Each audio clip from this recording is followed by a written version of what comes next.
sa paghiring-hiring, sa ako lang yung nadunggan, dugay-dugay naman ni puol naman kaning paminaw, ning siging hiring, aning drugas, ang gihisgutan, ang nangamatay nga mga adik. About anang drugas. Drugas. Drugs ba? Lingi ay mong tupad. Inanay nagsuyog sa inyo. Ina. Di ba mo sanong na, naoy among silingan. Ako naay ako.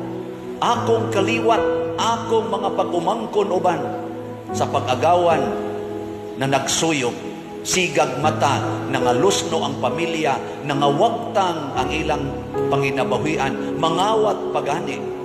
Mangilad nako magsigig pangilad. Sige lang sa kughatag, mga adik ni, mga manuyupay ni. Di na to i-deny nga ang drugas miguba sa kinabuhi, sa daghang mga batanon, hasta mga tiguang na nga adik. Sungugon pamanggani sa lisuran ng tiguang maadik. Lisod kayong tiguang maadik, mawa nagibuot. Ngilingi ay mong tupad usab na, di ka adik. Ina. Unya karon sa paghiring-hiring, sa ako lang yung nadunggan, dugay-dugay naman ni puol naman kaning paminaw, ning siging hiring, aning drugas, ang gihisgutan, ang nangamatay nga mga adik.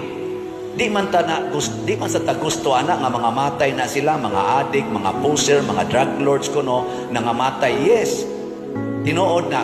Nganong wa man hisguti ang dako kayong impact sa drugas nga nakaguba sa daghang mga inosenteng kinabuhi, nakapatay sa daghang mga inosenteng kinabuhi, ug hangtod karon na nagsiga ang mata, nagkagot ang ngipon sa daghan kaayong mga batanon tungod anang drugas.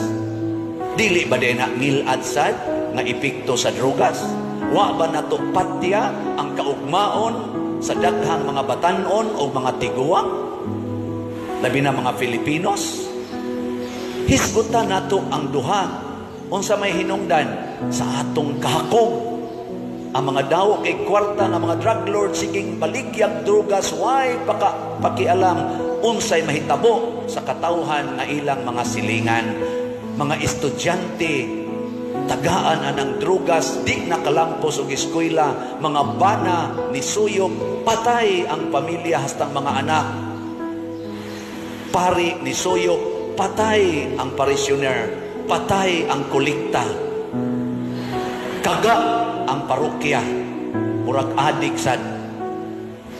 Adi na to na ilimod, na ay mga naa sa simbahan nga na nagsuyog sad. Nganong ato man ang i-deny? Ato ning hisgutan tanan, unsaon pagbuntog, sunda si Kristo. Ihatag ang tanan ngadto ni Kristo. Unsaon man paghatag, sundo nato ang moral standard nga gipatuman sa simbahan. Likay gid nang sala.